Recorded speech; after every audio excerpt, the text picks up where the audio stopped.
दूसरा अध्याय 55वां श्लोक।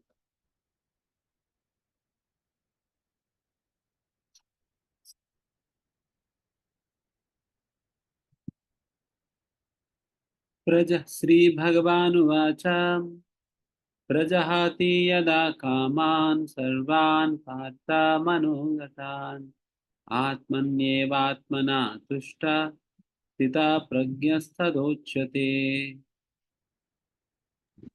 हरे कृष्णा प्रभु जी, धन्यवाद, प्रणाम। श्री भगवान ने कहा, हे पार्थ, जब मनुष्य मनोधर्म से उत्पन्न होने वाली इंद्रिय तृप्ति की समस्त कामनाओं का परित्याग कर देता है और जब इस तरह से विशुद्ध हुआ उसका मन आत्मा में संतोष प्राप्त करता है, तो वह विशुद्ध दिव्य चेतना को प्राप्त स्थित प्रज्ञ कहा जाता है। प्रभु जी, तात्पर्य पढ़ूं? हाँ हाँ। तात्पर्य, श्रीमद् भागवत में पुष्टि हुई है कि जो मनुष्य पूर्णतया कृष्ण भावना भावित या भगवत भक्त होता है, उसमें महर्षियों के समस्त सद्गुण पाए जाते हैं। किंतु जो व्यक्ति अध्यात्म में स्थित नहीं होता, उसमें एक भी योग्यता नहीं होती, क्योंकि वह अपने मनोधर्म पर ही आश्रित रहता है। फलतः यहाँ यह ठीक ही कहा गया है कि व्यक्ति को मनोधर्म द्वारा कल्पित सारी विषय वासनाओं को त्यागना होता है। कृत्रिम साधना से इनको रोक पाना संभव नहीं, किंतु यदि कोई कृष्ण भावनामृत में लगा हो, तो सारी विषय वासनाएं स्वतः बिना किसी प्रयास के दब जाती हैं। अतः मनुष्य को बिना किसी झिझक के कृष्ण भावनामृत में लगना होगा, क्योंकि यह भक्ति उसे दिव्य चेतना प्राप्त करने में सहायक होगी। अत्यधिक उन्नत जीवात्मा महात्मा अपने आप को परमेश्वर का शाश्वत दास मानकर आत्मतुष्ट रहता है। ऐसे आध्यात्मिक पुरुष के पास भौतिकता से उत्पन्न एक भी विषय वासना भटक नहीं पाती। वह अपने को निरंतर भगवान का सेवक मानते हुए सहज रूप में सदैव प्रसन्न रहता है। हरे कृष्णा प्रभु जी।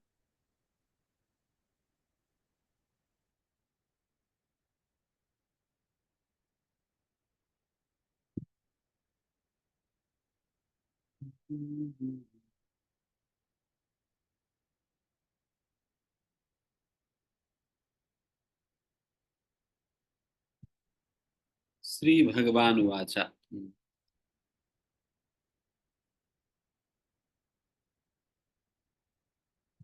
श्री भगवान ने कहा है, क्या कहा भगवान ने? प्रजहाति यदा कामान, जो व्यक्ति अपने सारे कामुक वांछाओं की इच्छाओं को जो त्याग देता है, सर्वान पार्ता मनोगतान, जो कि ये सारे कामनाएं एक मनोकल्पना के आधारित है, एक मेंटल स्पेकुलेशन पे आधारित है ये सारे कामनाएं। तो वैसा जो कामनाएं भौतिक मतलब मेंटल स्पेकुलेशन से जो प्रकट कामनाओं को जो व्यक्ति त्याग देता है, आत्मनि एव आत्मना तुष्टः, तो वैसा जो आत्मा अपने में ही वो संतुष्टि प्राप्त कर लेते हैं।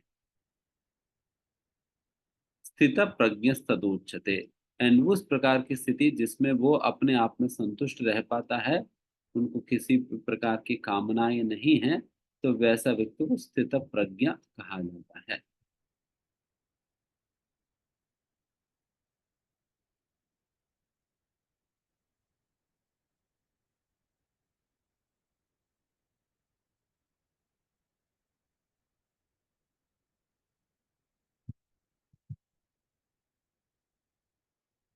जैसा जहाँ पर शुरुआत में श्री प्रभुपाद जैसा कह रहे हैं, जो व्यक्ति भक्त है उनमें हर प्रकार के दैवी गुण दिव्य गुण होते हैं। He has all good qualifications। इसे भागवतम के अंतर्गत कहा जाता है, यस्यास्ति भक्तिर्भगवती कंचना सर्वै गुणैस्तत्र समासते सुराः। यस्यास्ति भक्तिर्भगवती कंचना, जो व्यक्ति भगवान श्री कृष्ण के शुद्ध भक्ति में लगता है, सर्वै गुणैस्तत्र समासते, उनके अंदर सारे दैवी गुण समाया जाता है। मतलब all the divine qualities they take refugee और शेल्टर इन द डिवोटी। जो भक्ति करता है तो उनके अंदर सारे दैवी गुण अपने आप आ जाता है। तो इसलिए इन दैवी गुणों को हम अलग से प्राप्त करने का प्रयास करने की जरूरत नहीं पड़ता, बल्कि हमें केवल भक्ति करनी है। भक्ति करने पे बाकी सारा दैवी गुण अपने आप हमारे अंदर आने लगेगा। ये एग्जैक्टली उसी प्रकार से ही है जिस प्रकार से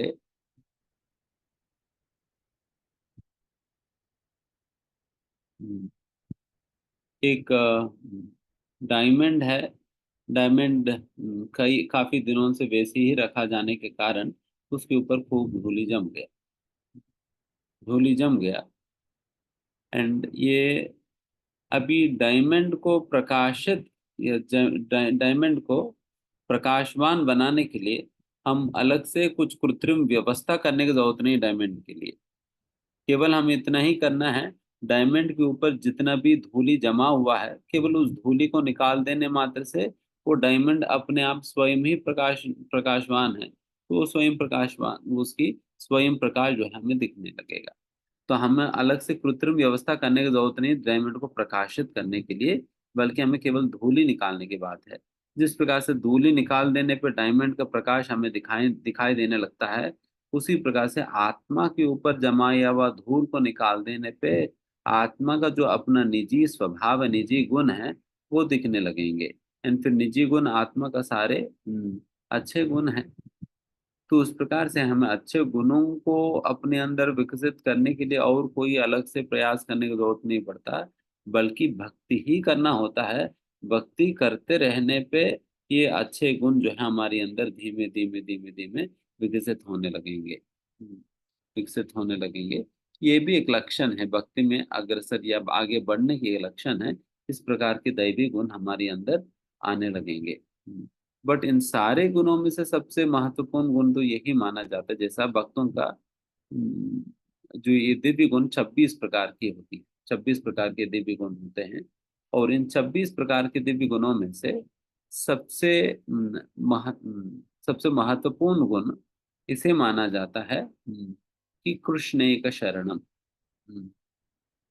कृष्ण एक शरणम it's considered to be the topmost of all the transcendental qualities of a devotee। एक भक्त के अंतर्गत जो भी दैवी गुण, उन सारे दैवी गुणों में से सबसे बेहतरीन तरीके की दैवी गुण जो है उसे कृष्ण एक शरणम माना जाता है। एंड ये जो कृष्ण एक शरणम जिनके अंदर है उन्हें भक्त माना जाता है। और बाकी सारे गुण होकर ये कृष्ण एक शरणम नहीं है, देन फिर उन्हें भक्त नहीं कहा जाएगी। वो अच्छा व्यक्ति हो सकता है बट भक्त नहीं, बट भक्त नहीं है।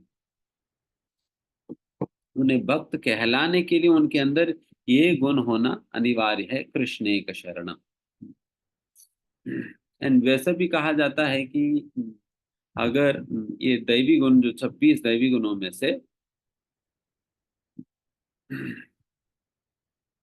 25 गुणों को गौण लक्षण कहा जाता है और ये गुण जो है प्रधान लक्षण होता है, primary characteristics and secondary characteristics. And इसमें बताया जाता है एक भक्त को भक्त नहीं कहा जाएगी अगर उनके अंदर 25 की 25 गुण हैं, बट ये प्राइमरी कैरेक्टरिस्टिक्स कृष्ण एक शरणम नहीं है तो उन्हें भक्त नहीं कहा जाएगी 25 गुण होने के बावजूद भी। वही उल्टा, अगर उनके अंदर ये एक गुण है कृष्ण एक शरणम और बाकी 25 नहीं है, मान लीजिए नम्र नहीं है, सहनशील नहीं है, बट फिर भी उन्हें भक्ति कहा जाएगी जस्ट बिकॉज वो कृष्ण एक शरण लिया हुआ है, कृष्ण के आश्रय लिया हुआ है, उन्हें भक्ति कहा जाएगी। तो इतना महत्वपूर्ण है ये एक गुण कृष्ण एक शरणम। इसलिए ये एक गुण को पकड़ लेने पे ना बाकी 25 की 25 गुण अपने अपने आप वो हमारे पास आ जाएंगे। सहनशीलता, नम्रता, सत्यशीलता, ये वो सारा गुण हमें हमारे अंदर आ जाएंगी अगर ये एक गुण को हम अच्छा से अभ्यास करें, कृष्ण एक शरणम, दैट इज भक्ति को हम अच्छा से अभ्यास करें तो बाकी अपने आप आ जाएंगे। तो इसलिए हमें चिंता करनी, तभी तो प्रभुपाद जी कह रहे हैं कि all the good qualities come and reside in devotee, सारे अच्छे गुण जो है ये भक्ति के अंदर आकर स्वयं ही रहने लगते हैं। एग्जैक्टली जब हम ये कहते हैं, हम यही वाला लीला याद आता है, राधा कुंड वाला लीला। जब जब राधा रानी वे अपना कंगन से उन्होंने कुंड की खुदाई किया, तब तक तो कृष्ण कुंड तो भर गया था। तो फिर राधा रानी चाही थी कि मैं तुम्हारा कुंड में तो नहाऊंगी नहीं, मुझे तो अपना कुंड ही मुझे बनाना है। तो फिर वो सभी गोपियां जो है अपने अपने कंगन लेकर फिर जमीन को खोदने लगी, कंगन से जमीन को खोदने लगे। इसलिए राधा कुंड को खंगन कुंड भी कहा जाता है, खंगन कुंड को खंगन से खुदाई की गई। एंड खास करके जब पूरा राधा कुंड की साफ सफाई लगभग 12-15 सालों में से एक बार होता है, राधा कुंड की साफ सफाई। जब सफाई करते हैं सारे राधा कुंड की पानी वो निकाल देते हैं।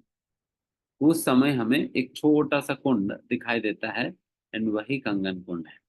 हम्म, छोटा सा कुंड दिखाई देता है, एंड उसी कुंड में ही तो श्री चैतन्य महाप्रभु जब गोवर्धन परिक्रमा करने गए थे, एंड वही जो कंगन कुंड देखकर ही चैतन्य महाप्रभु उस छोटे से कुंड में नहाने देखते ही कूद गए थे।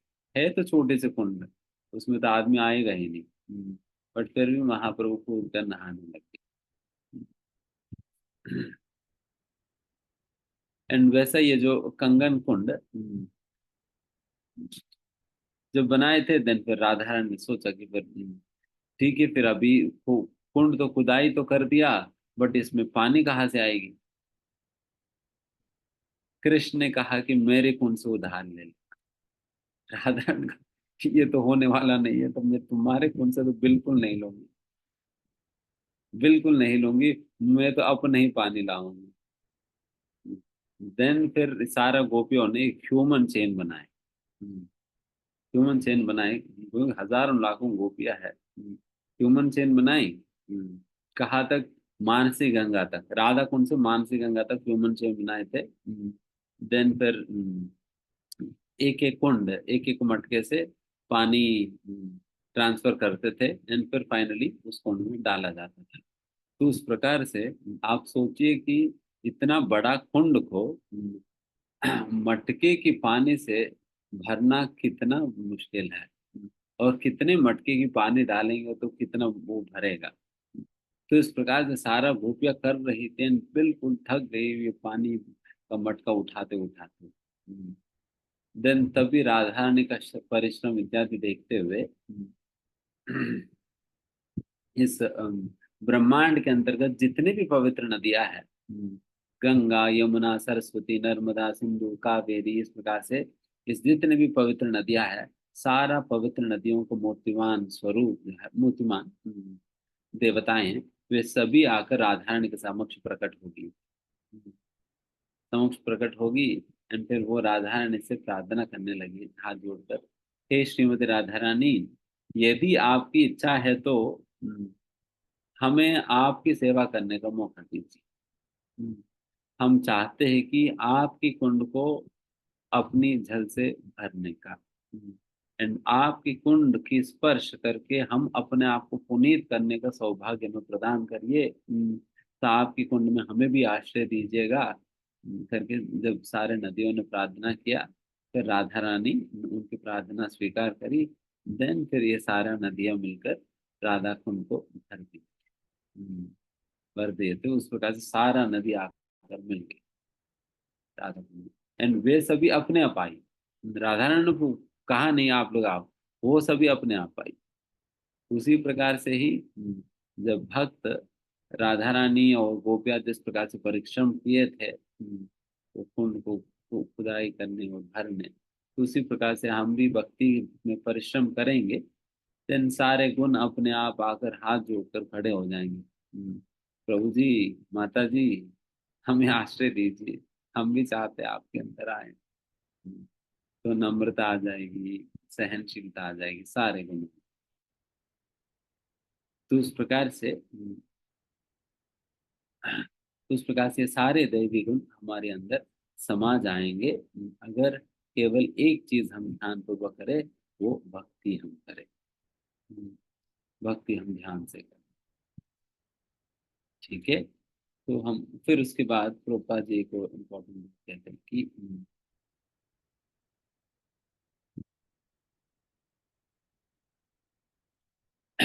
because he's sure to be taking refuge in his own mental concoctions। यहाँ पर जो बताया ये महत्वपूर्ण है, कि मेंटल कंकॉक्शंस जो बताए जा रहे कि प्रजहाति यदा कामान सर्वान पार्थान मनोगतान। ये सारे मनोगतान मतलब ये जितने भी कामनाएं, जितने भी वासनाएं हमारे अंदर, जितने भी भौतिक इच्छाएं हमें हमारी अंदर आती है, वो सारे भौतिक इच्छाओं का जो सोर्स है वो मेंटल कंकॉक्शन, मनोगता, मनोकल्पना से ये सारा भौतिक इच्छाएं प्रकट होता है। तभी ये प्रश्न उठता है कि मनोकल्पना से भौतिक इच्छाएं कैसे प्रकट हो रही है। मनोकल्पना से भौतिक इच्छाएं कैसे प्रकट हो रही है कि बिकॉज हम मन में ऐसा हम सोचने लगते हैं कि मैं ये खाने से मुझे अच्छा लगेगा, मुझे आनंद मिलेगा। ये खाने से मुझे आनंद मिलेगा करके, अच्छा मुझे रसगुल्ला खाने से आनंद मिलेगा करके जब हमें मन में लगता है, देन फिर रसगुल्ला खाने की इच्छा आती है। तो ये सारा कहाँ से प्रकट हुई फिर? मन में। मन में इस प्रकार से सोचने पे कि रसगुल्ला खाने में आनंद है, तो इसलिए फिर रसगुल्ला खाने की इच्छा आई। अगर मन में अगर ये बात आते ही नहीं है कि ये रसगुल्ला खाने में आनंद है करके, ये बात आएगा ही नहीं, देन फिर रसगुल्ला खाने की इच्छा भी तो नहीं आएगी। जैसे उदाहरण के लिए जिसने रसगुल्ला खाया नहीं, उनमें उनके मन में रसगुल्ला खाने में आनंद मिलता है करके उनको उनके मन में आएगी नहीं, इसलिए उनको रसगुल्ला खाने की इच्छा भी तो नहीं आएगी, है ना। रसगुल्ला खाने की इच्छा भी नहीं आएगी, बिकॉज उनके मन में है ही नहीं बात। पहले उन्होंने एक्सपीरियंस किया, फिर वो बात मन में चले गया, और मन में होने के कारण मन मंथन करके फिर रसगुल्ला खाने की इच्छा जनरेट कर दी। तो उस प्रकार से होता है सारा मनोगतान सारा मन में ही प्रकट होता है। एंड ये मन में कब प्रकट होता है? क्या करने पर मन में प्रकट होता है?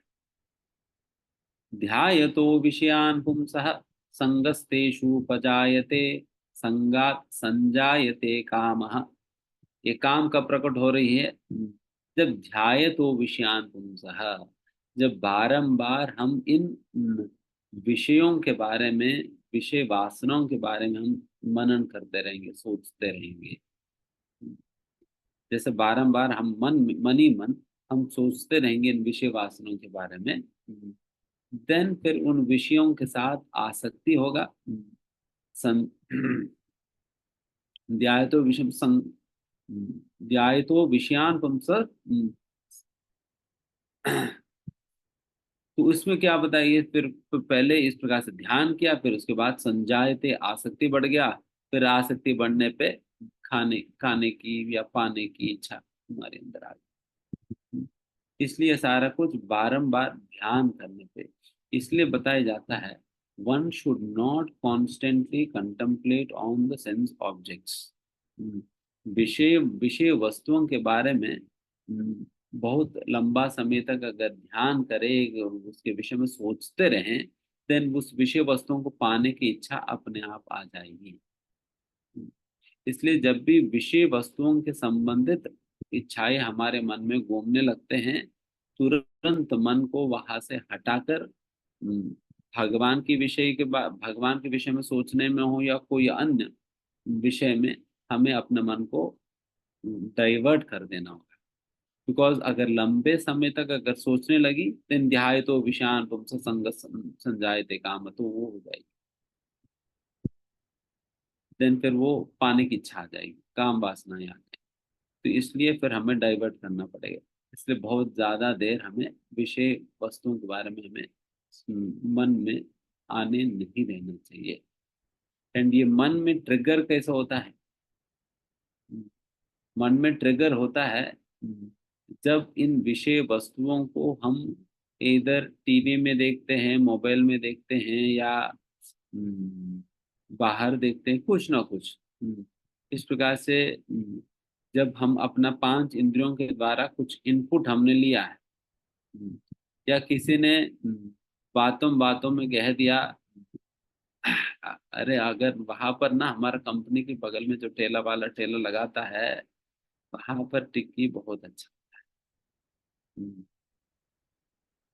तो फिर इस प्रकार से कह दिया, देन हमारा कानों में गई। देन फिर हम सोचने लगेंगे, टिक्की तो बहुत दिन हो गया। हम्म, जब से इस्कॉन में जाने लगे तो वो लोग तो वैसे ही सारा बंद करा दी। तभी हमारे घर पे तो बनता नहीं है टिक्का। ठीक है, कोई बात नहीं, एक बात छोड़ देते हैं। एक बार में क्या बहुत बड़ा हो जाएगा करके फिर जाएगा, फिर खाएगा। तभी वासना आई, फिर वासना को पूरा भी कर दिया। फिर कहाँ से शुरुआत हुई? किसी ने कानों में फूंक दिया कि देखिए, मैं कल टिक्की खाया, मुझे बहुत अच्छा लगा। तो वहां से ट्रिगर हुआ, हम ध्यान करने लगे टिक्की के विषय में। जो स्वाद हमने पहले चखा था, वो स्वाद याद आने लगा। एंड फिर बहुत देर तक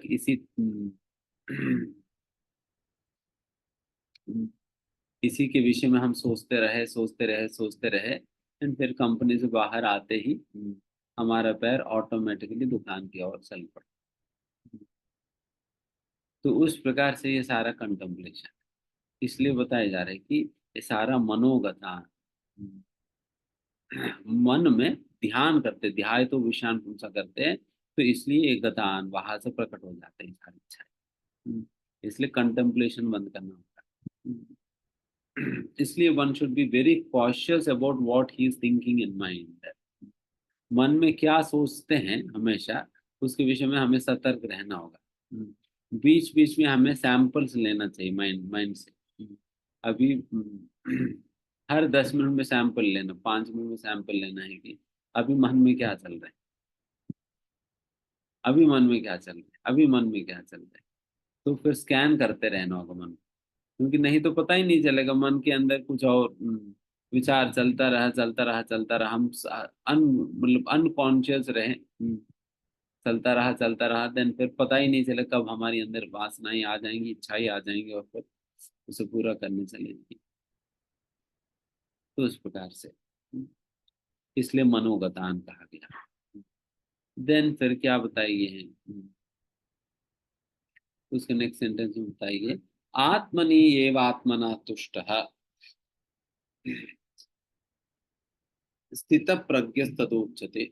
उस व्यक्ति को स्थित प्रज्ञ कहा जाता है जो व्यक्ति अ, अपने आप में ही संतुष्ट रहता है।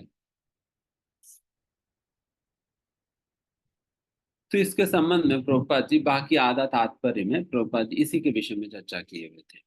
प्रभुपाद जी कह रहे हैं कि artificially such sense desires cannot be stopped, but if one is engaged in Krishna consciousness, then automatically sense desires subside without extraneous efforts।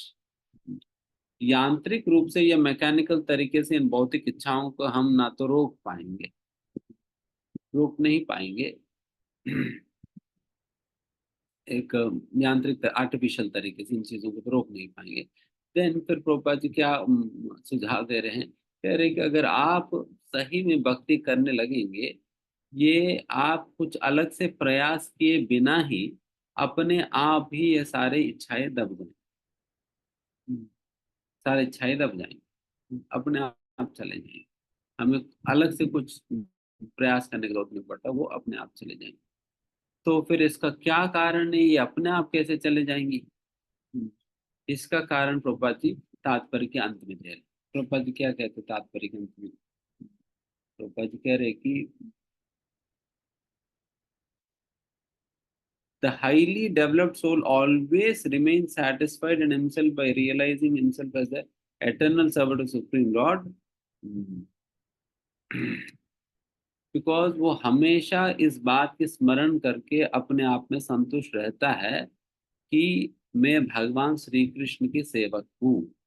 हम्म, मैं कृष्ण की मतलब कृष्ण की सेवा करने में उनको एक ऐसा संतुष्टि प्राप्त होता है जिसकी वजह से फिर उनका पेट ऐसा जबरदस्त तरीके से भर जाता है कि उनको कुछ और खाने पीने की या कुछ और करने की इच्छा नहीं होता।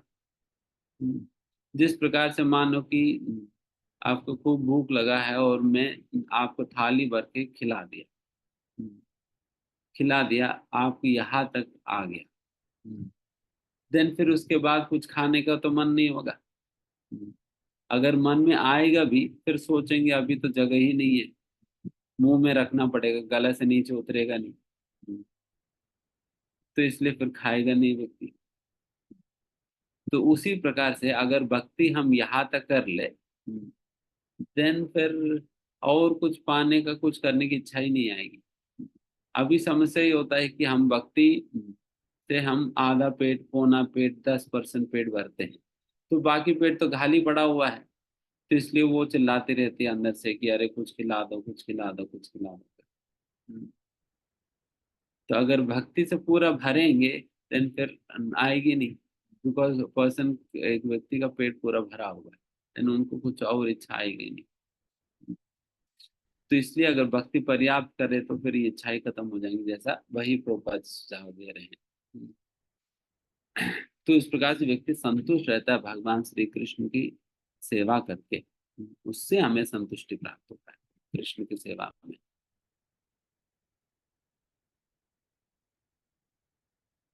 He is happy, situated in his natural position, eternally serving the Supreme Lord. तो वो संतुष्ट है भगवान श्री कृष्ण की सेवा करने में। तो वही हमें करना होगा। ठीक है, आगे बढ़ते हैं। दुःखेषु अनुद्विग्नमना सुखेषु विगतस्पृहा वीतरागा भयक्रोधा स्थितधीर्मुनि उच्यते। हरे कृष्णा प्रभु जी। जो त्रय तापों के होने पर भी मन में विचलित नहीं होता अथवा सुख में प्रसन्न नहीं होता और जो आसक्ति, भय तथा क्रोध से मुक्त है, वह स्थिर मन वाला मुनि कहलाता है। हम्म तात्पर्य, मुनि शब्द का अर्थ है वह जो शुष्क चिंतन के लिए मन को अनेक प्रकार से उद्वेलित करे किंतु किसी तथ्य पर न पहुंच सके। कहा जाता है कि प्रत्येक मुनि का अपना अपना दृष्टिकोण होता है और जब तक एक मुनि अन्य मुनियों से भिन्न न हो तब तक उसे वास्तविक मुनि नहीं कहा जा सकता। न चास्य वृष्यस्यः मत मतम न भिन्नम, महाभारत वन पर्व। किंतु जिस स्थितधि मुनि का भगवान ने यहाँ उल्लेख किया है वह सामान्य मुनि से भिन्न है। स्थितधि मुनि सदैव कृष्ण भावना भावित रहता है क्योंकि वह सारा सृजनात्मक चिंतन पूरा कर चुका होता है। वह प्रशांत निशेष मनोरथांतर कहलाता है या जिसने शुष्क चिंतन की अवस्था पार कर ली है और इस निष्कर्ष पर पहुंचा है कि भगवान श्री कृष्ण या वासुदेव ही सब कुछ है। वासुदेव सर्वमिति सह महात्मा सुदुर्लभ, वह स्थिर रचित मुनि कहलाता है।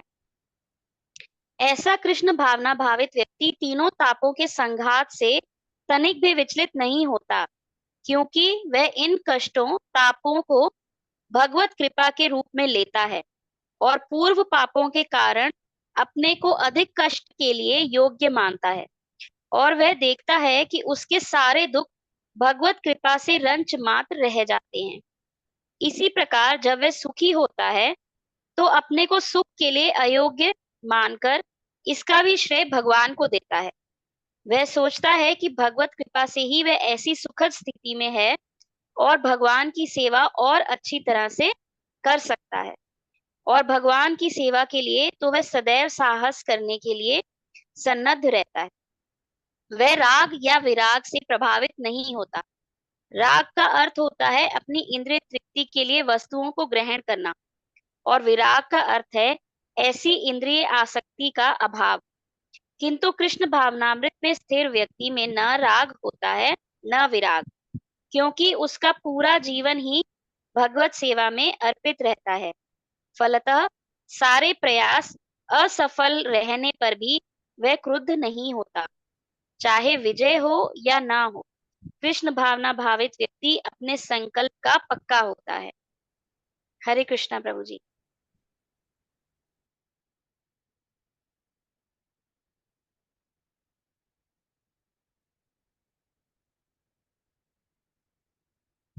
इस यहाँ पर अर्जुन की दूसरा प्रश्न का उत्तर दिया जा रहा है।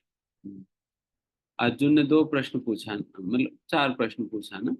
उन चार प्रश्नों में से दूसरा प्रश्न का उत्तर यहाँ पर भगवान दे रहे हैं। दूसरा प्रश्न क्या था? एक स्थितधर मुनि कैसे बोलते हैं, इसकी अर्थ हमारा आचार्य देते हैं कि स्थितर स्थितर मुनि कैसे बोलते हैं, इसका मतलब ये हुआ स्थितर मुनि का रिस्पॉन्स क्या रहता है उनके जीवन में अलग अलग प्रकार की परिस्थितियों में। How does he respond to, how does he speaking मतलब रिस्पॉन्स है, how does he respond to different situations in life. जीवन में आने वाले अलग अलग प्रकार की परिस्थितियों में उनके रिस्पॉन्स कैसे रहता है। तो उसी के विषय में, उसी को बताते हुए प्रभुपाद जी ये बात कह रहे हैं। दुखेशु अनुद्विग्न मना, भगवान कह रहे हैं दुखेशु अनुद्विग्न मना। एक स्थितधर मुनि वो है, पहले तो मुनि का परिभाषा प्रभुपाद जी ने दिया तात्पर्य में। सबसे पहला साधारण मुनि कौन होते हैं उसके विषय में बताया, फिर उसके बाद स्थितधर मुनि कौन होते हैं और स्थितधर मुनि साधारण मुनि से अलग कैसे हैं, इसके विषय में प्रभुपाद जी ने क्या कहा। मुनि कौन होते हैं? मुनि, एक व्यक्ति को मुनि के रूप में तभी रिकॉग्नाइज किया जाता है, जैसा महाभारत में कहा गई है, मतिर न भिन्नम, अगर उनके मति मतलब ओपिनियन न भिन्नम, अगर डिफरेंट नहीं है बाकी अन्य मुनियों से, उन्हें मुनि के रूप में रिकॉग्नाइज ही नहीं किया जाता है। अगर बाकी मुनियों से सिमिलर ओपिनियन वो भी दे रहे हैं, उनका ओपिनियन मिल रहा है बाकी मुनियों के बाकी मुनियों के साथ मिल रहे हैं, तो इसका मतलब फिर उनको मुनि के रूप में स्वीकार नहीं किया जाता है। इसलिए इन मुनियों का हमेशा ये झगड़ा चलता ही रहता है, क्योंकि सभी का अपना अलग अलग ओपिनियन। इसलिए मुनियों को अपना ध्यान लगाने के लिए एक एक पेड़ के पास भेज दिया जाता है। दो लोगों को एक पेड़ के नीचे नहीं रखा जाता है, ये नियम है। बिकॉज दो लोग एक पेड़ के नीचे रहेंगे रखेंगे रखेंगे देन फिर दोनों आपस में झगड़ा करेंगे, अरे मेरा मत श्रेष्ठ है, मेरा मत श्रेष्ठ है करके। तो इसलिए पहले से नियम रखा हुआ है कि देखिए आप लोग इस पेड़ में तुम रहो, उस पेड़ में दूसरा रहेगा, ताकि आपस में झगड़ा ना हो। एंड मुनि का पद भी तभी मिलता है जब तुम्हारा मत डिफरेंट है। अगर सेम सेम ही कॉन्सेप्शन आप लेकर आए देन फिर कहा जाता है दोबारा सोच कर आना, तो फिर उनको स्वीकार नहीं की जाएगी। तो इस प्रकार से डिफरेंट है। तो ये साधारण मुनि होते हैं, मतिर भिन्न। एंड फिर स्थितधर मुनि कौन होते हैं, तो उसके विषय में प्रभुपाद जी कहते हैं, and why these people are coming up with different different opinions, because of mental speculation, mental concoction. ये भी मनोगता, मेंटल स्पेकुलेशन की वजह से फिर ये डिफरेंट डिफरेंट ओपिनियंस लेकर आ रहे हैं।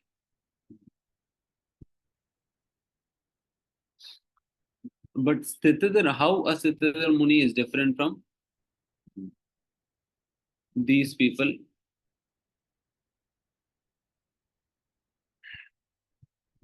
Because Sithidhar Muni, Prabhupada जैसे कहते हैं, he has exhausted all his mental speculation business.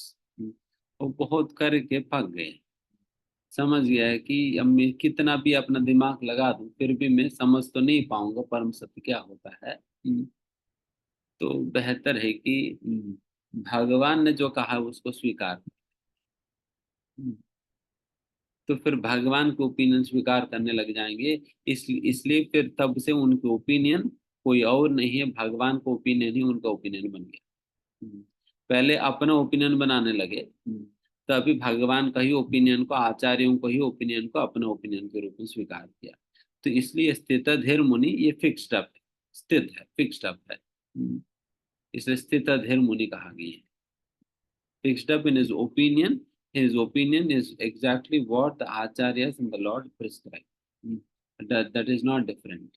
केवल मैं अपना सेपरेट ओपिनियन देने के नाम पे अपना मेंटल स्पेकुलेशन से कुछ और थियरी बनाकर प्रपोज नहीं करेगा।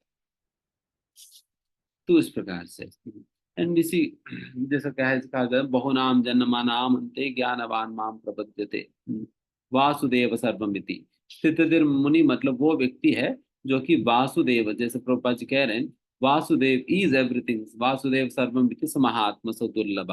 स्थितधीर मुनि वो व्यक्ति है जिसने इस बात के साक्षात्कार पा लिया है, वासुदेव ही सर्वस्व है। ही has understood that Shri Krishna is the all and the and all. भगवान श्री कृष्ण ही सब कुछ है करके जिसने समझ दिया, एंड वही स्थितधीर मुनि है जिन्होंने मतलब एक निष्कर्ष पे पहुंच गया। अभी निष्कर्ष पे पहुंच गया, वासुदेव ही सब कुछ है। अगर भजन पूजन भक्ति भक्ति करना है, देन वासुदेव की करनी है। अगर किसी को शास्त्रों का अध्ययन करके किसी को समझना है, वासुदेव को समझना है। पूजा करनी है, वासुदेव की करनी है। और इस जगत का स्रोत कौन है? वासुदेव है। इस जगत का नियंत्रक कौन है? वासुदेव है। इस प्रकार से इन सारे प्रश्नों का जवाब के रूप में वासुदेव को जो जानते हैं, that means he has understood Vasudeva to be everything. And फिर ऐसा व्यक्ति को स्थित मुनि कहा गया।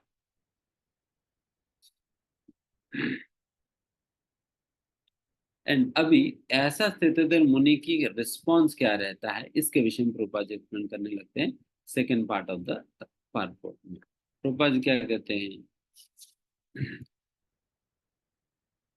Such a fully Krishna conscious person is not at all disturbed by the onslaughts of the threefold miseries.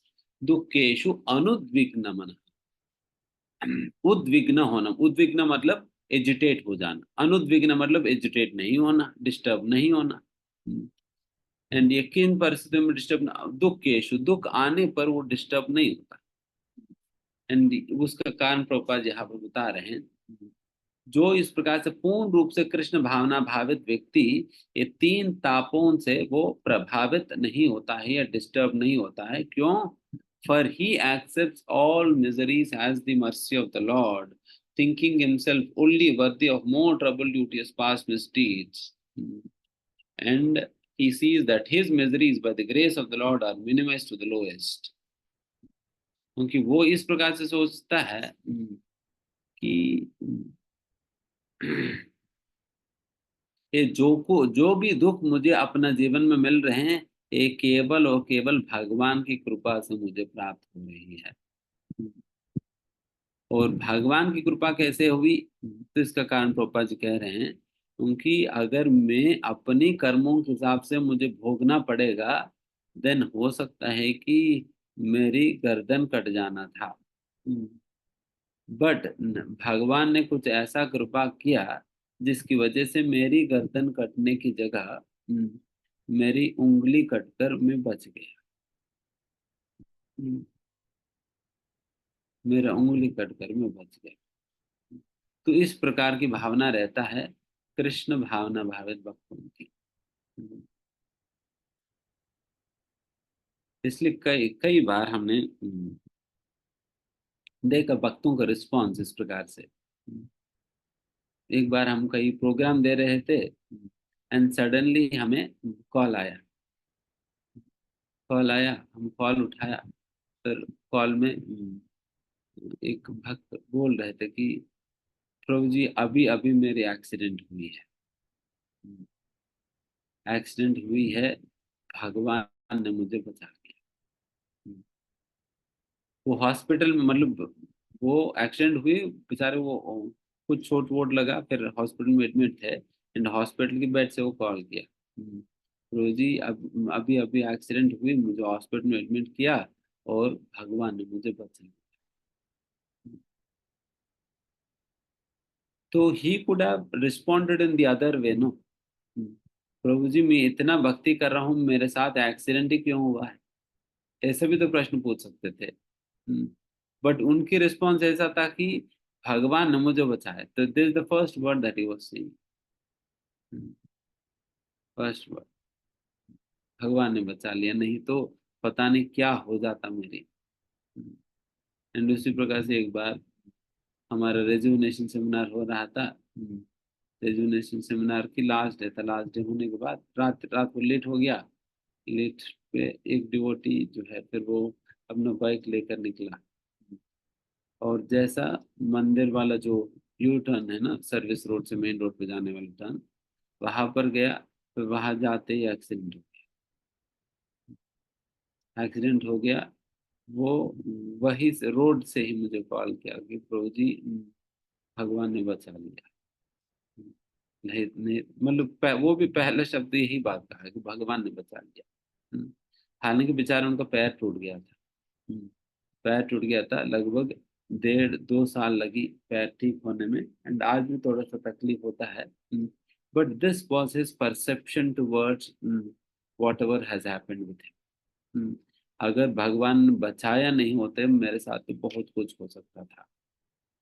मतलब आप से देखिए ना, how it is only devotees who can be positive minded in all situations।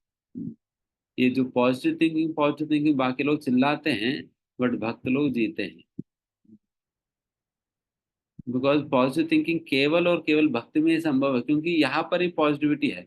बाकी बाहर तो केवल सारा नेगेटिव ही नेगेटिव है ना। पता नहीं वो आंख बंद करके पॉजिटिव पॉजिटिव पॉजिटिव करके सोचते हैं, बट कुछ पॉजिटिव है ही नहीं तुम उनके जीवन में, तो क्या पॉजिटिव है? सारा पॉजिटिव देखना है तो हमारे पास आ जाए। तो यहाँ पर है सही में पॉजिटिविटी। तो अब देखिए भक्त लोग क्या कह रहे हैं। एक्सीडेंट होने पे वो कह रहे कि ऐसा ऐसा हुआ। So this is the kind of vision devotees have towards any misery. Then फिर प्रभुपाद जी क्या कहते हैं? Similarly, when he is happy, he gives credit to the Lord, thinking himself unworthy of the happiness. He realizes that it is due only to the Lord's grace that he is in such a comfortable condition and able to render better service to the Lord. देखिए, and वही जब कुछ सुख आता है उनके जीवन में, वो यही सोचता है कि वैसे तो इतना सुख मिल पाने के लिए तो मैं तो बिल्कुल ही अयोग्य हूँ, बट फिर भी भगवान कृपा करके मेरे को इतना सुख दे रहे हैं। तो इसके लिए भगवान को धन्यवाद। हम्म, इसके लिए भगवान को धन्यवाद। और तो भगवान की कृपा से ही मुझे इतना सुख मिल पा रहे हैं। Anything that happens in his life, अगर मान लीजिए जॉब मिल गया, देन वो he gives credit to Krishna. देखिए हम कहते हैं one should offer is credit to Krishna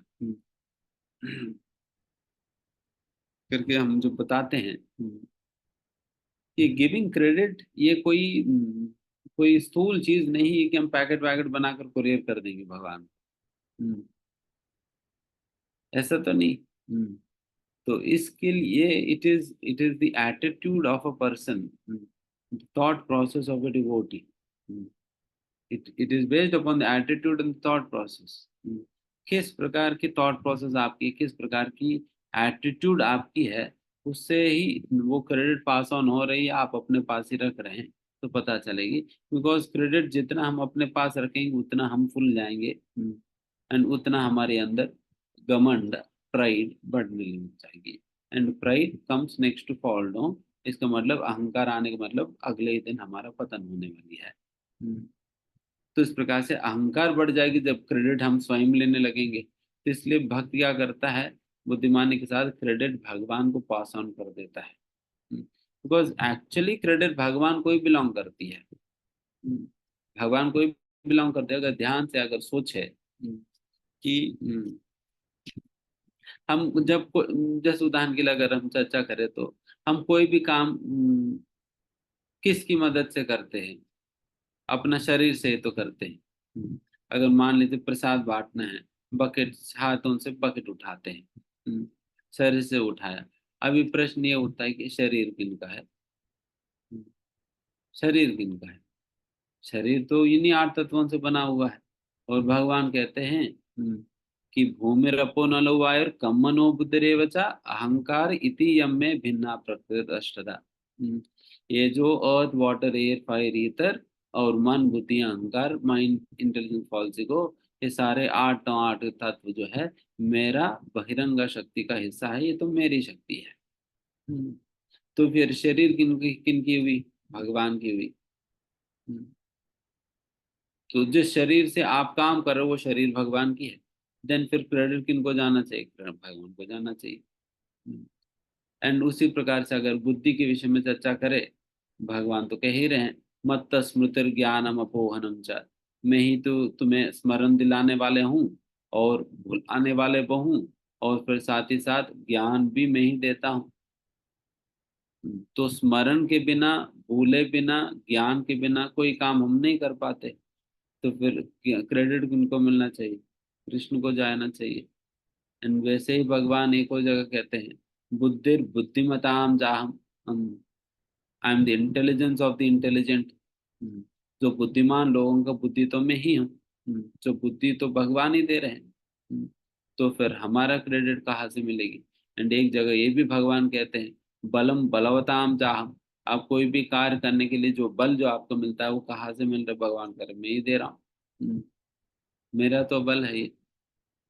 तो फिर बल देखो, बुद्धि देखो, रिमेम्बरेंस देखो, ज्ञान देखो, या कोई भी चीज लीजिए, वो सारा कुछ जब भगवान की है तो हमारा है क्या? हम्म,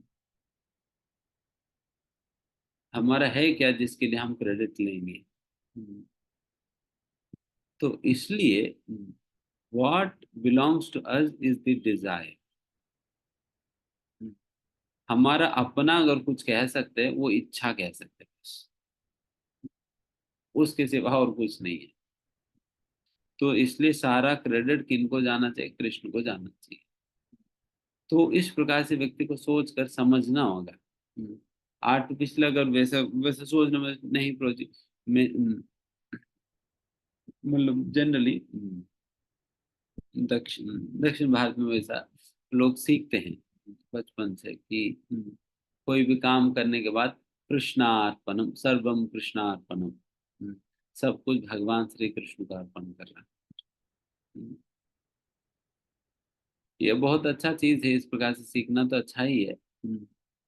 but at the same time इसको रियलाइज भी करनी चाहिए कृष्णा अर्पणम कैसे है, because everything belongs to him, इसलिए उन्हीं को अर्पण करनी चाहिए।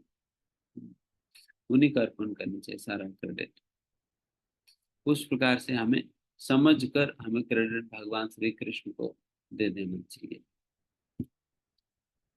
एंड उस प्रकार से यहाँ पर अपना आनंद का भी सारा क्रेडिट। एंड फिर ला प्रभुपाद जी और लिखते हैं, and for the service of the Lord is always daring and active and is not impressed by attachment or aversion। ये हो गई। एंड भगवान की सेवा की बात जब बात आता है, देन पूरा डेयरिंग एंड डैशिंग के साथ वो भगवान की सेवा करेगा, कहीं डरेगा नहीं। पता नहीं अगर मैं ये कर पाऊंगा नहीं कर पाऊंगा, पता नहीं लोग क्या सोचेंगे, क्या हो जाएगी। तो इस ये सारे बातें नहीं सोचेगा। करना मतलब करना है।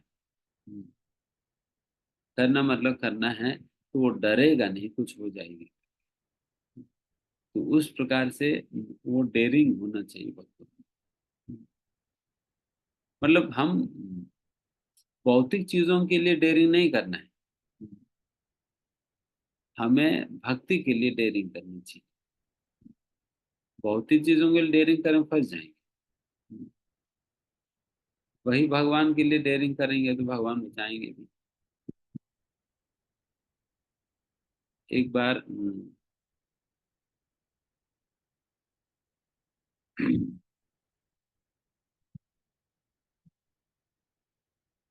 एक बार ऐसे ही डेयरिंग बात आ रहा था। ये अफ्रीका में, ये बात अफ्रीका की है, अफ्रीका में जब प्रचार हो रहा था, वहां पर एक समय पर क्या हुआ, वहां पर खूब सारे टेररिस्ट वगैरह होते हैं।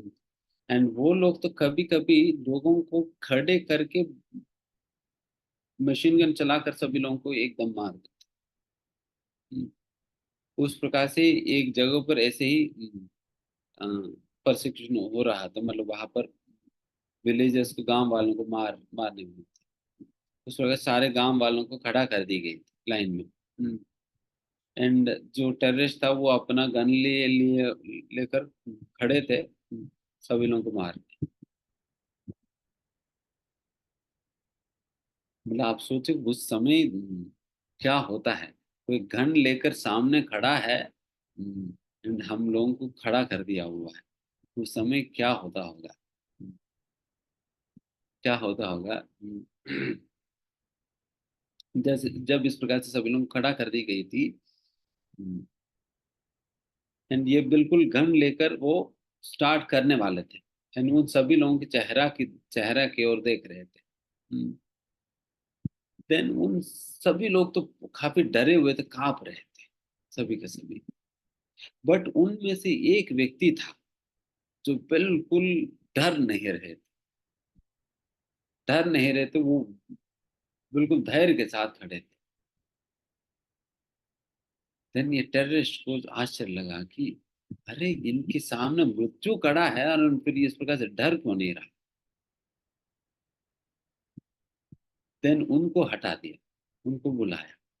हम्म, उनको बुलाया, फिर उनसे पूछा, अरे मैं बुलेट चलाने वाला हूँ, तुम्हें डर नहीं लग रहा है? फिर उसने कहा कि मुझे डर नहीं लग रहा।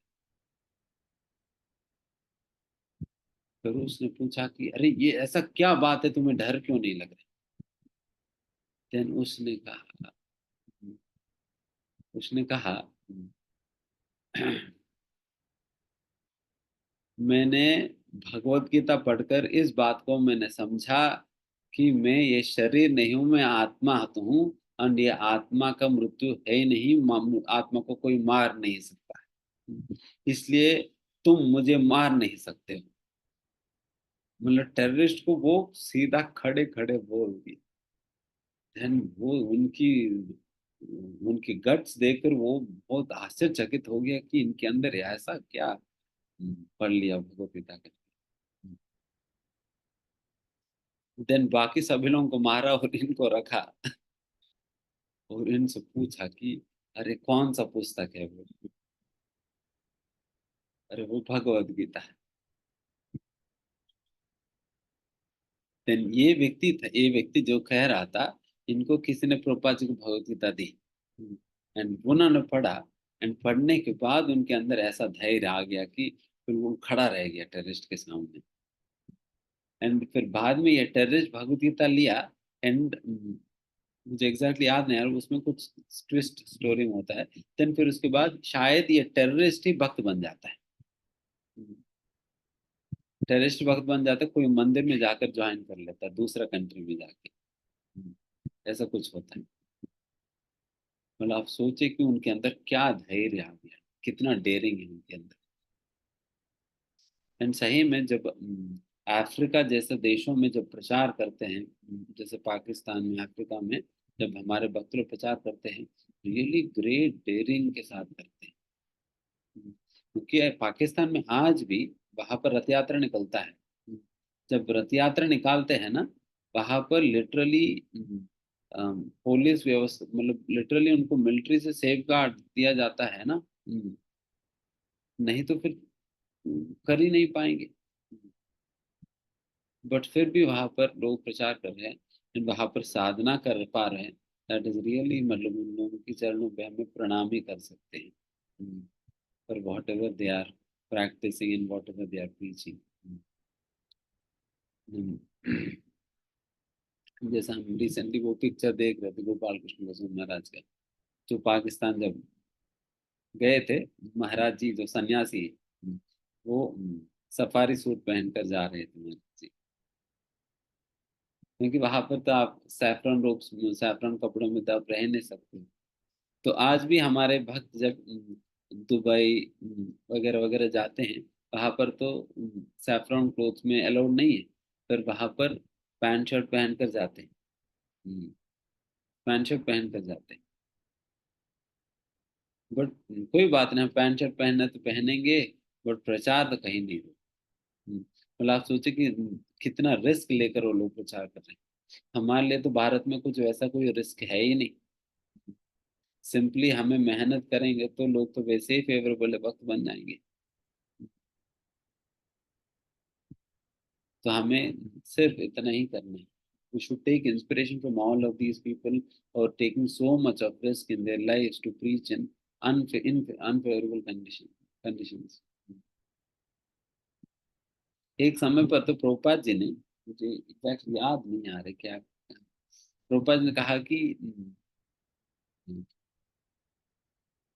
जो भी व्यक्ति अगर पाकिस्तान में जाकर अगर प्रचार करेगा, देन फिर मैं उनको उनको भगवताम ले जाऊंगे, ऐसा कुछ कहे थे प्रभुपाद जी। प्रभुपाद जी कहे सही में। एक बार वैसे ही प्रभुपाद जी एक बार वैसे ही कन्वर्सेशन में ब्रह्मानंद स्वामी को प्रभुपाद जी ने कहा कि तुम पाकिस्तान में जाकर प्रचार करो। और ब्रह्मानंद स्वामी पाकिस्तान चले गया। एंड उस समय 1970s में कुछ टेंशन चल रहा था भारत और पाकिस्तान के बीच में। एंड जिसकी वजह से वहां पर काफी एक डेंजरस सिचुएशन था, अगर कोई भारतीयों के लिए जो भी पाकिस्तान में थे। एंड प्रभुपाद जी उस समय दिल्ली में थे, इंडिया में थे। तो प्रभुपाद जी बहुत चिंता करने लगे, अभी अरे पता नहीं ब्रह्मानंद स्वामी तो वहां पर है, अभी क्या होगा क्या होगा क्या होगा। प्रभुपाद जी बहुत बहुत चिंता कर रहे थे।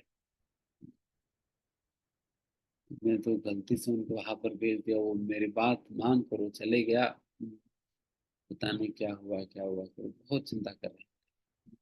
एंड एक समय पर तो एंड सडनली कुछ दिनों के बाद क्या हुआ, प्रभुपाद जी प्रभुपाद जी की हाउस में ब्रह्मानंद स्वामी प्रवेश किए थे। देन ब्रह्मानंद स्वामी को देख कर प्रभुपाद जी लिटरली रोने लगे थे, लिटरली रोने लगे।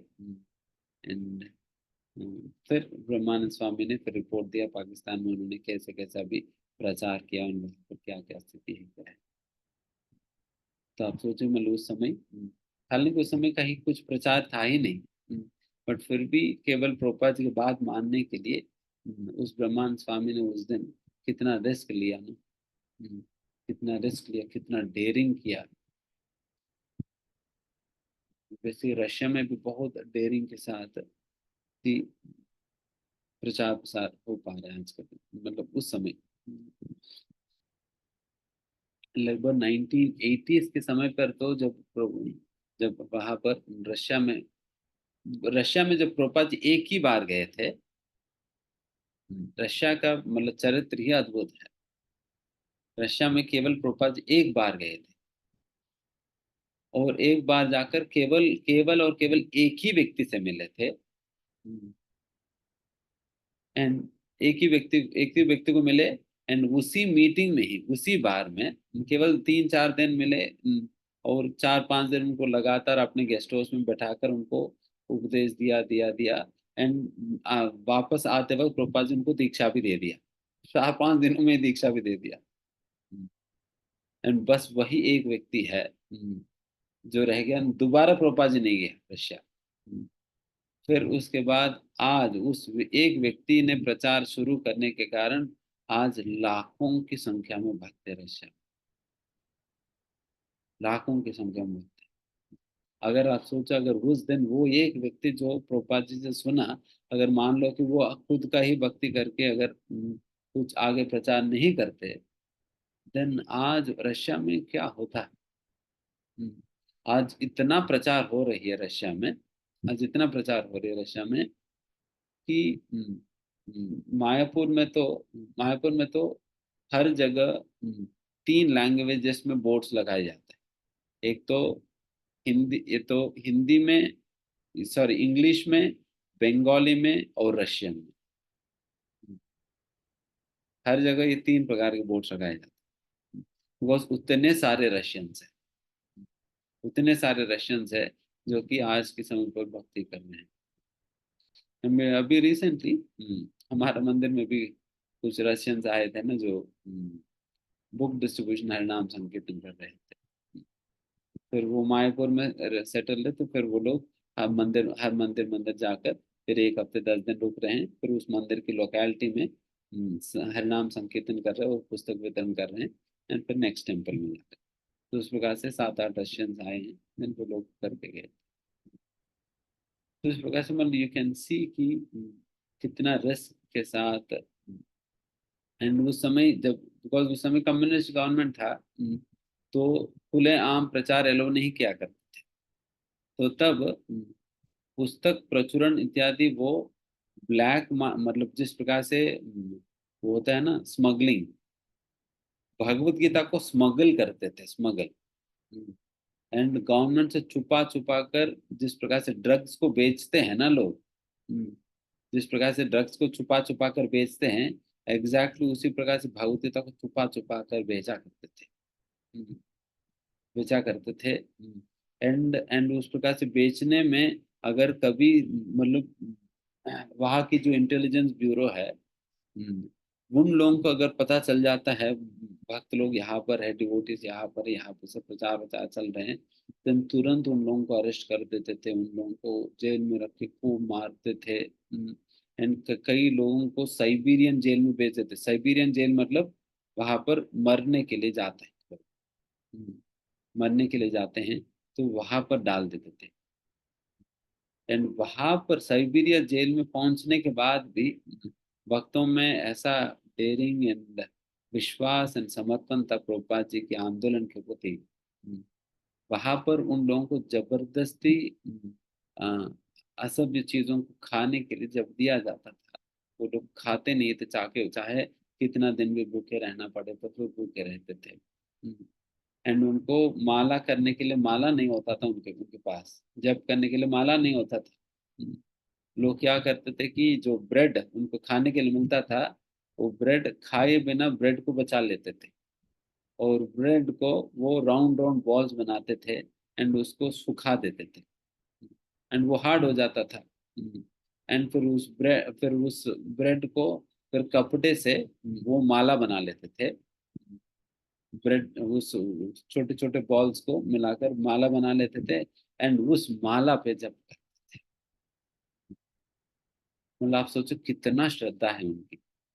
हो सकता हम तुलसी माला पे भी हम जप करें, फिर भी भगवान उसको स्वीकार करे या ना करे तो दूसरी बात है, बट उनकी माला तो भगवान तो जरूर स्वीकार करेंगे, जिसने इतना त्याग किया, इतना त्याग किया। उन उन जिन भक्तों को साइबेरिया जेल भेज दिया था ना, उनमें से कुछ भक्त मर गए थे फिर उसी जेल में ही, बट एक भक्त जो बचे थे, देन फिर उसके बाद रशियन गवर्नमेंट इत्यादि चेंज होना वगैरह वगैरह हुई।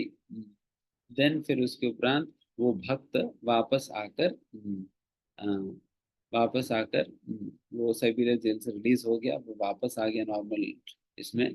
एंड फिर उसने पुस्तक लिखा। उसने पुस्तक लिखा रशियन यात्रा के विषय में, रशिया में किस किस प्रकार से हरे कृष्ण के आंदोलन आगे बढ़ा है। एंड यही पुस्तक है दी सॉल्टेड ब्रेड करके एक पुस्तक है, सॉल्टेड ब्रेड करके, किस प्रकार से नमकीन रोटी को लेकर वो लोग माला बनाकर कैसे भगवान के जप किए थे, कितना कष्ट उनको झेलना पड़ा, कितने मतलब really very heart touching incidents है उस पूरा पुस्तक के अंदर। एंड कभी आप लोग जिनको मौका है तो पढ़ सकते, पुस्तक मंगा कर सॉल्टेड ब्रेड करके। एक ड्रामा भी है, अगर आप यूट्यूब में सर्च करेंगे तो वहाँ पर एक ड्रामा विद सॉल्टेड ब्रेड करके, वो पूरा ड्रामा बनाए थे हमारे भक्तों ने। एंड उस ड्रामा में वो भक्त भी आएंगे लास्ट में, जो कि साइबेरिया जेल में रहे थे एंड जो पुस्तक लिखे थे, उनको बुलाएगा तो लास्ट में आकर फिर वो प्राइजेस देते सारा आर्टिस्ट। तो वैसा सही में इन सारे भक्तों ने अपना सर्वस्व भूलकर भगवान के लिए काफी रिस्क लिया, डेयरिंग किया, मेहनत करके इस प्रकार से प्रचार प्रसार किया। इसलिए उनकी मेहनत का फल आज हम सभी लोग we are enjoying the sacrifice of many such great devotees। तो इसलिए आज हम इतना सुखपूर्वक अगर हम जप कर पा रहे हैं, भजन कर पा रहे हैं, भक्ति कर पा रहे हैं, ये इन सभी भक्तों का त्याग का फल है। नहीं तो हम कहाँ क्या कर पाए, वो मौका ही नहीं मिलता। तो दैट्स वाई मतलब ये किसकी लक्षण है? स्थित प्रज्ञ की लक्षण है। जो इस प्रकार से ही वो लोगों के अंदर वो डेयरिंग होता है, रिस्क लेते हैं भगवान की सेवा के लिए, भगवान की सेवा के लिए। And one who risks his life at the service of Krishna, he becomes very dear to Krishna। Krishna immediately recognizes him। आज ही हम प्रभुपाद जी के एक प्रवचन सुन रहे थे, उसमें प्रभुपाद जी कहते हैं, in the course of our preaching, even if we can make at least one person into a devotee, that is the quickest way to become recognized by Krishna। Prabhupada कहते हैं quickest way to become recognised by Krishna. अब भगवान श्री कृष्ण आपको पहचानना है, सबसे आसान तरीका तो यही है, प्रचार करो।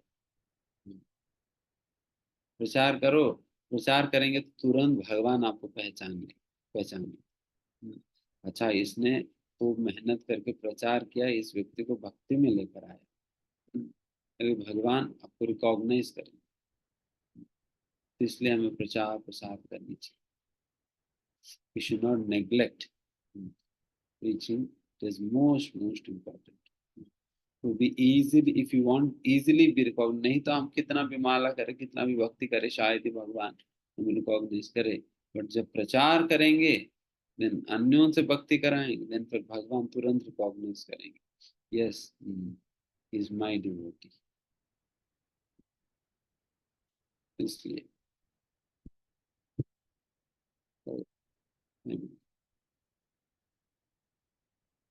लास्ट, यः सर्वत्राविनिस्नेह तत्तत् प्राप्य शुभाशुभम्, नाभिनन्दन्ति न द्वेष्टि तस्य प्रज्ञा प्रतिष्ठिता। हरे कृष्णा प्रभु जी। इस भौतिक जगत में जो व्यक्ति न तो शुभ की प्राप्ति से हर्षित होता है और न अशुभ के प्राप्त होने पर उससे घृणा करता है, वह पूर्ण ज्ञान में स्थिर होता है। तात्पर्य, भौतिक जगत में सदा ही कुछ न कुछ उथल पुथल होती रहती है, उसका परिणाम अच्छा हो चाहे बुरा। जो ऐसी उथल पुथल से विचलित नहीं होता, जो अच्छे शुभ या बुरे अशुभ से अप्रभावित रहता है, उसे कृष्ण भावनामृत में स्थिर समझना चाहिए। जब तक मनुष्य इस भौतिक संसार में है, तब तक अच्छाई या बुराई की संभावना रहती है, क्योंकि ये संसार द्वैत द्वंद्वों से पूर्ण है। किंतु जो कृष्ण भावनामृत पे स्थिर है, वह अच्छाई या बुराई से अछूता रहता है, क्योंकि उसका सरोकार कृष्ण से रहता है, जो सर्व मंगलमय है। ऐसे कृष्ण भावनामृत से मनुष्य पूर्ण ज्ञान की स्थिति प्राप्त कर लेता है, जिसे समाधि कहते हैं। हरे कृष्णा प्रभु जी।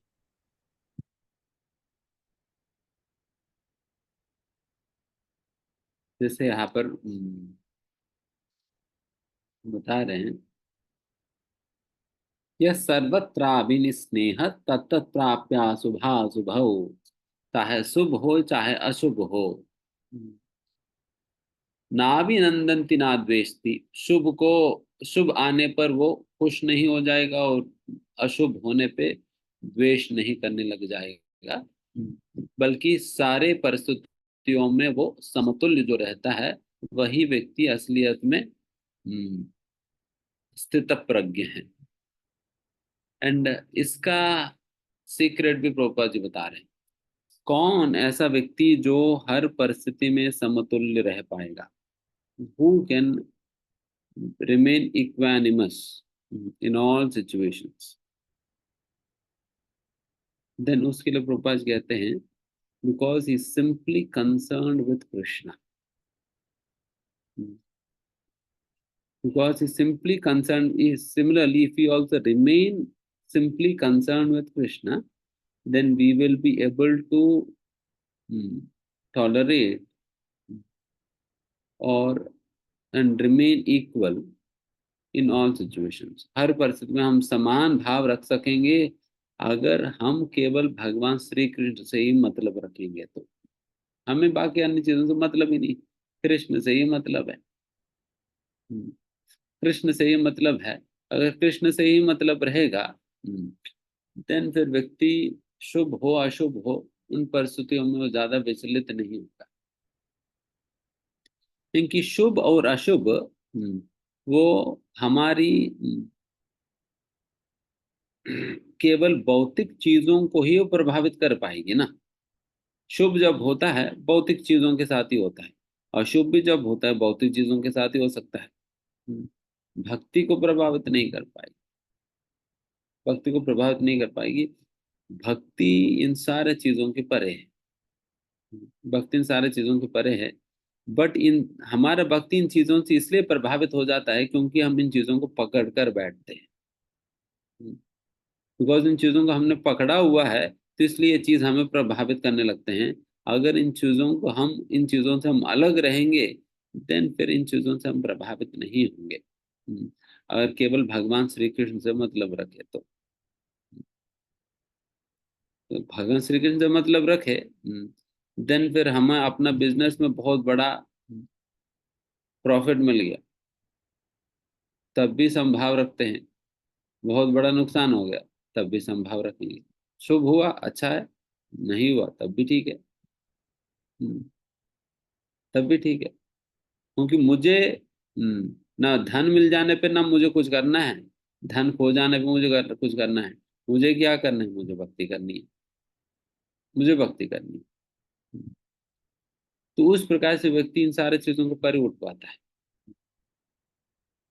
तो वैसा यहाँ पर बताया जा रहा है उस प्रकार से जो इन सारे चीजों से प्रभावित हुए बिना जो समभाव रख पाता है उनको स्थित धीर मुनि कहा जाता है, जो कि फिक्स्ड अप है कृष्ण कॉन्शियसनेस में, कृष्ण भावना में बिल्कुल फिक्स्ड अप है। जो फिक्स्ड अप व्यक्ति इन सारे चीजों से प्रभावित नहीं होगा।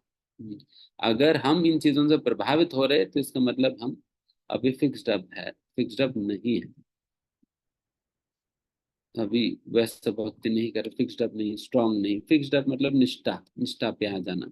निष्ठा नहीं, भगवान पे उतना दृढ़ श्रद्धा नहीं है जिसकी वजह से हम इन सारे छोटे मोटे चीजों से हम प्रभावित होने लगते हैं।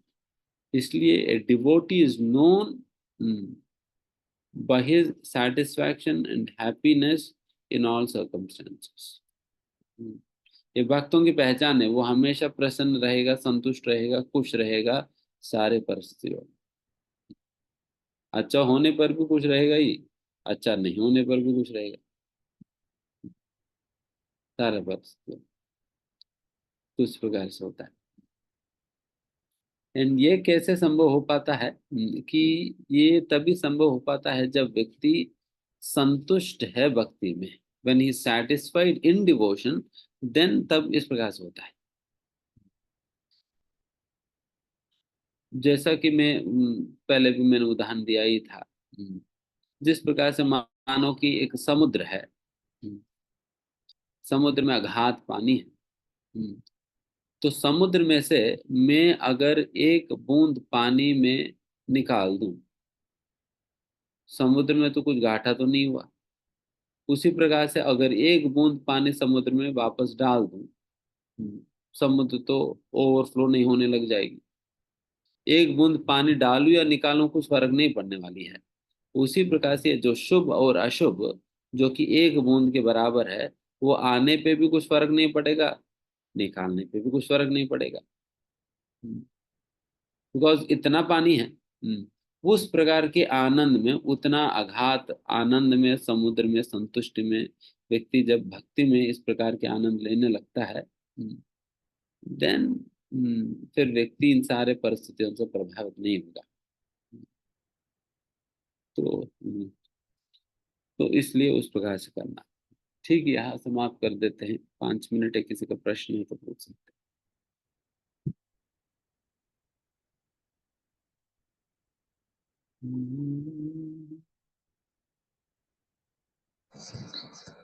हरे कृष्णा प्रभु जी, प्रणाम। प्रभु जी, मुझे पूछना था कि श्रद्धा हम कैसे विकसित करें भगवान पे। जैसे मैं तो अभी हूँ, कुछ ऐसा इंसिडेंस हुआ था कुछ दिन पहले कि जिसमें ऐसा था कि लाइक इतनी ज्यादा पैनिक हो गई थी कि मेरे मुंह से भगवान कृष्ण का नाम ही नहीं निकला, मेरे मुंह से हनुमान जी का नाम निकला।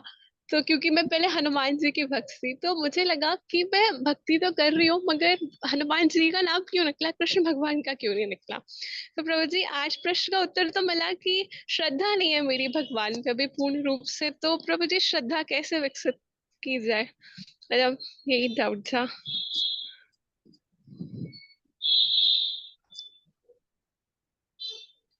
श्रद्धा,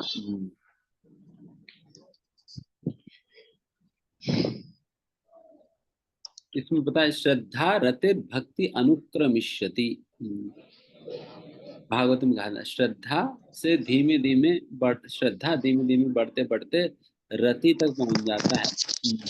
जब व्यक्ति क्या करने लगता है तो इस प्रकार से होता है, जब व्यक्ति श्रवण करता है, साधुओं की संगति में बैठकर जब भगवान के विषय में निरंतर श्रवण करता है, तो श्रवण करने के फल स्वरूप उनके अंदर इस प्रकार की श्रद्धा बढ़ने लगती। ये एक माध्यम है अपना श्रद्धा को बढ़ाने का। एंड दूसरा, by studying the life of great devotees, शुद्ध भक्तों की जीवनी का अध्ययन करके श्रद्धा बढ़ता है। बिकॉज जब हम देखते हैं कि उन लोगों ने कितना श्रद्धा रखा है, जैसे उदाहरण के लिए अभी हम रशियन डिवोटीज के विषय में हमने सुना, तो हमारे अंदर वो एक भावना आ रही है ना, अरे उन लोगों ने इतना कुछ किया, मैं तो कुछ तो करना चाहिए। उनके पास प्रतिकूल परिस्थितियों में भी वो लोगों ने प्रचार की, कम से कम अनुकूल परिस्थितियों में तो मैं करूं। ऐसा भावना आएगी ना। वहां पर तो मैं तो शर्माता हूँ, यहाँ पर पुस्तक पुस्तक बांटने जब जाता हूँ, वहां पर तो उनके पास बहुत रिस्की लाइफ था, बट फिर भी उन लोगों ने प्रचार किया, तो मुझे भी प्रचार करनी चाहिए करके एक श्रद्धा आता है। तो उस प्रकार से जब शुद्ध भक्तों के विषय में, भक्तों के जीवनी के विषय में हम सुनते रहेंगे, देन फिर ये श्रद्धा धीमे धीमे स्ट्रांग होता रहेगा। एंड तीसरा, ये भी कहा जाता है कि महत सेवया विप्रा पुण्य तीर्थ निषेवनात्। महत सेवया, महत मतलब भगवान के शुद्ध भक्तों की सेवा करना। अगर कहीं इस प्रकार से मौका मिले, शुद्ध भक्तों की हम किसी भी प्रकार से अगर सेवा करें, देन फिर उस सेवा की वजह से हमारे अंदर भगवान की कथा के प्रति वासुदेव कथा रुचि ही, वासुदेव भगवान श्री कृष्ण की कथा की प्रति रुचि बढ़ेगा। एंड उसके प्रति रुचि बढ़ने का मतलब ही हुआ श्रद्धा बढ़ रही है। तो इस प्रकार से ये सारे विधि विधान है। एंड लास्ट में यही कहता हूँ कि श्रद्धा ऑल्सो इंक्रीजेस बाय इन्वेस्टिंग श्रद्धा। जैसे बिजनेस होता है ना, बिजनेस में हम क्या करते हैं, हम लिटिल इन्वेस्टमेंट करते हैं, फिर उसका रिटर्न हमें मिलता है, फिर उस रिटर्न को भी हम इन्वेस्ट कर देते हैं, देन फिर और रिटर्न्स मिलेंगे। तो उस प्रकार से इन्वेस्टमेंट से शुरुआत हुई, उसी प्रकार से हम इतने सारे चीजों में तो श्रद्धा रखते ही है। देन फिर अभी भगवान पे, हम भगवान के नाम पे हम श्रद्धा रख कर देखेंगे, देन फिर भगवान के नाम पर अगर श्रद्धा रखे, देन फिर उसके रिटर्न्स हमें मिलेंगे। देन फिर उसको इन्वेस्ट किया, देन फिर वैसा वैसा बढ़ता है। ठीक है। एंड वैसे भी हनुमान जी का नाम लेना कोई समस्या नहीं, बिकॉज हनुमान जी भी भगवान के विशुद्ध भक्त है। बट अगर देवी देवता के रूप में नाम ले रहे तो फिर समस्या, अगर स्वतंत्र भगवान के रूप में ले रहे तो, अगर भगवान को भक्त मान कर ले रहे तो और भी अच्छा है। यस, जय श्री राम। हरे कृष्णा प्रभु जी, दंडवत प्रणाम। प्रभु जी, जैसे माता जी के प्रश्न से ही मिलता है, वो सेटिस्फेक्शन भक्ति में कैसे आता है प्रभु जी? स्थित प्रज्ञ होने के लिए जो सेटिस्फेक्शन आप अभी बता रहे, वो तो सेटिस्फेक्शन कैसे आएगा प्रभु जी? कैसे समझे उसको? सेटिस्फेक्शन तो आता नहीं सेवा करके। या सेटिस्फैक्शन, अगर जड़ पे पानी दे देन फिर पत्ते को पानी मिलेगा। अगर जड़ संतुष्ट है देन पत्ते संतुष्ट होगा। अगर कृष्ण संतुष्ट है देन फिर हमें संतुष्टि मिलेगा। हम संतुष्ट नहीं हैं तो इसका मतलब कृष्ण संतुष्ट नहीं है।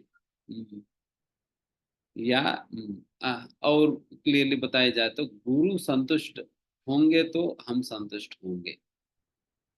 अगर हम संतुष्ट नहीं है इसका मतलब गुरु का हम आज संतुष्ट नहीं कर पाए। तो हमें क्या करना होगा, गुरु को संतुष्ट करने का प्रयास करनी चाहिए।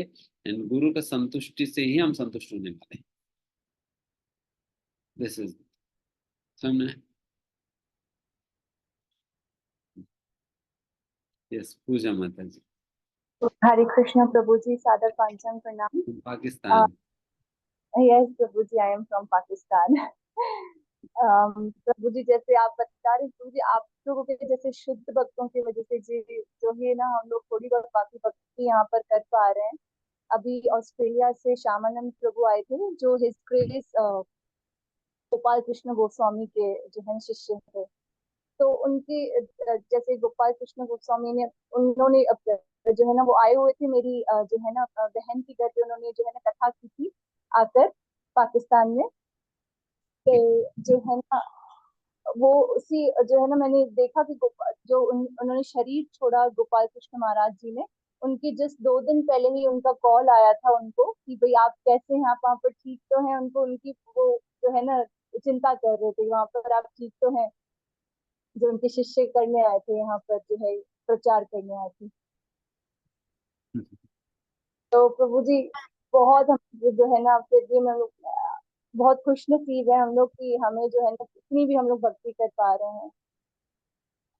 Thank you so much. इस Hare Krishna. Good. Thank you Hare for. Krishna प्रभु जी। यस माता जी। हाँ, प्रभु जी, मेरा आपसे क्वेश्चन था कि हम लोग इतने जल्दी मतलब चीजों से, मटेरियलिस्टिक चीजों से, लोगों से अटैच हो जाते हैं, तो हम कृष्णा से क्यों नहीं इतना जल्दी अटैच हो जाते इमोशनली? लाइक हम लोगों के लिए रोते हैं, सोते नहीं, उन्हीं के बारे में चिंता करते हैं, बट हम कृष्णा के लिए क्यों नहीं रोते? हमारे आंखों से उनके लिए क्यों नहीं आंसू निकलते? हम उनके लिए क्यों नहीं ऐसी बेचैनी फील करते? अच्छा प्रश्न है। हाँ। कम से कम आप सोच रहे हैं कि सभी के लिए तो सभी के साथ तो मैं इतना आसक्त हो जाता हूँ, बट कृष्ण के साथ क्यों आसक्त नहीं? इतना आसानी से हम आसक्त हो जाते हैं किसी के साथ भी। अगर यहाँ तक भी अगर ट्रेन में अगर 4-5 घंटे किसी के साथ बात करेंगे, जब वो उतरते थोड़ा सा दुख लगता है अंदर। अरे अभी तक तो साथ था, अभी उतर जा रहे हैं। 4-5 घंटे में हम आसक्त हो जाते हैं।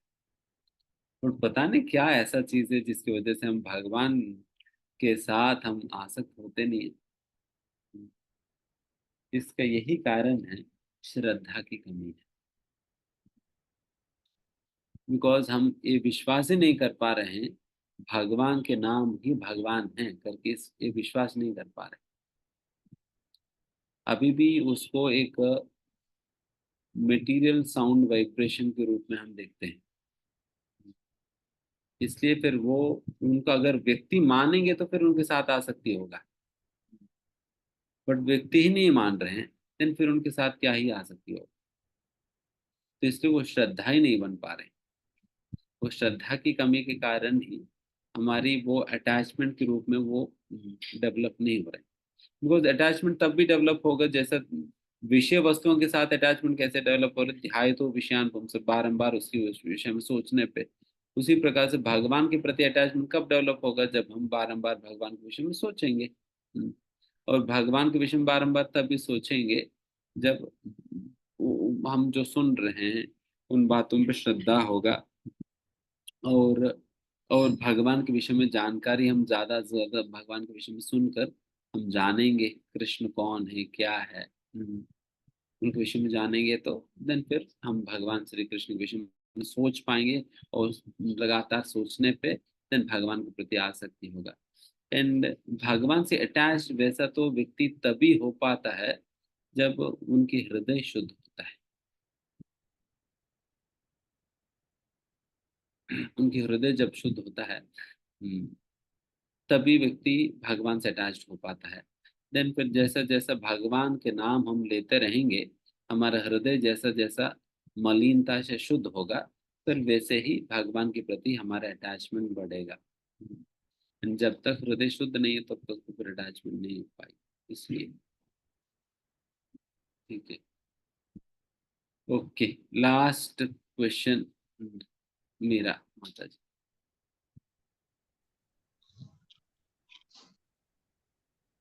हरे कृष्णा प्रभु जी, दंडवत हाँ, प्रणाम। दंड प्रणाम। यस माता जी। प्रभु जी, ये बहुत ही अच्छा लगा ये सुन के, लेकिन अभी एक बहन जी क्वेश्चन की थी, तो कृष्ण के वो मेरे साथ, मैं अपना पर्सनली क्वेश्चन करना चाहता हूँ, पर्सनल अनुभव, कि दिन भर मैं कृष्ण के साथ लगी रहती हूँ, इनको कपड़ा पहनाना या घर में जो भी खाना बनाए मैंने पुत्र रूप में मान के इनको खिलाते रहती हूँ, इनका वीडियो बनाते रहती हूँ। तो अभी धीरे धीरे हमारे अंदर देख रहे हैं कि जो लौकी के अटैचमेंट है अपने बच्चों में या घर में, पहले जैसा नहीं है अब। मतलब हम क्या बोलेंगे, 75% पहले जैसा नहीं है, खत्म हो गया। जय। और ये भी खुशी नहीं रहता है कि हम बच्चे आ रहे हैं या मेरा परिवार कोई रिश्तेदार आया, ऐसा खुशी भी नहीं होता है, तकलीफ भी नहीं होता है। तो ये लक्षण क्या है प्रभु जी? ये तो प्रगति का लक्षण है। आप आगे बढ़ और रहे हैं, तभी आपकी आसक्ति कट रही है और भगवान से आसक्त हो रहे हैं। और कान्हा को ना रोज हमको जो मन होता है बात करते हैं, उनका वीडियो बनाते हैं और उसी में बहुत खुश रहते हैं, बहुत खुश। ऐसा लगता है कि अभी तक जो नहीं मिला, ये बुढ़ापा में हमको मिल गया। ये वीडियो कहीं बेचते या नहीं? अपने ग्रुप में भेजेंगे कि अगर आपकी परमिशन होगी तो। अच्छा। मतलब लल्ला ही मेरे सब हैं। और कभी-कभी ऐसा होता है प्रभु जी कि कोई चीज़ जैसे याद नहीं है हमको, वो काम करना है, तो ऐन मौके पर वो हमको याद आ जाएगा, किसी को आ जाएगा, कहीं के फ़ोन आ जाएगा उसके थ्रू, या कोई आ गया उसके थ्रू। कई बार ऐसा मेरे साथ हुआ है। तो अंदर में अब पता नहीं शक है क्या है, हमको ये लगता है कि कान्हा ही हमको ये सब अनुभव कराते हैं। तो हम कहाँ तक सच है कि कुछ मायनिया है, हम समझ नहीं पाते हैं। लेकिन जो भी है हम खुश रहते हैं। अच्छा है, आप खुश हो। इस्कॉन से तो बहुत चलिए, ठीक है। आप, हम प्रार्थना करते हैं आप वैसे ही खुश रहें और भगवान की सेवा करते रहें। एंड यहाँ पर सभी भक्तों को भी आप आशीर्वाद दीजिए, ताकि वे लोग भी आपकी तरह भक्ति करके खुश रहें। ठीक है। Hare Krishna. Thank you very much प्रभु। आपने हमें आज बताया कि कृष्ण भावना भावित व्यक्ति तीन तापों से कैसे प्रभावित नहीं होता है, उसके लिए सारी अवस्थाएं समान रहती है।